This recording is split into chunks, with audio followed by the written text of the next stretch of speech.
60 secondes expat.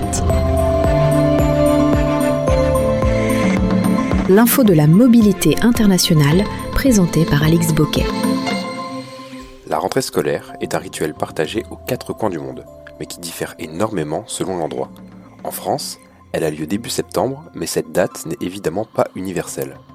Au Japon, les élèves retrouvent leur classe en avril, sous les cerisiers en fleurs, alors que dans l'hémisphère sud, c'est plutôt en janvier ou février que l'année démarre, comme en Australie ou en Afrique du Sud.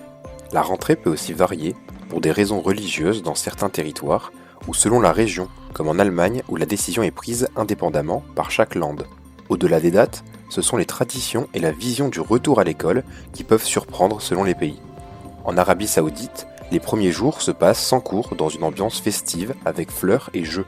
C'est une atmosphère décontractée qui accueille les élèves suédois, tandis qu'en Russie, le 1er septembre est célébré comme la journée de la connaissance, avec uniforme et cérémonie. Et justement, en parlant d'uniforme, il est peut-être très minoritaire en France, mais c'est totalement l'inverse en Irlande, en Nouvelle-Zélande, au Japon, où c'est une véritable institution, ou encore en Malaisie, où même les cheveux sont réglementés.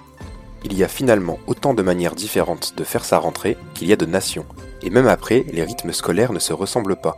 Pour ne pas être pris au dépourvu, le meilleur conseil reste simple, demander à l'école de ses enfants.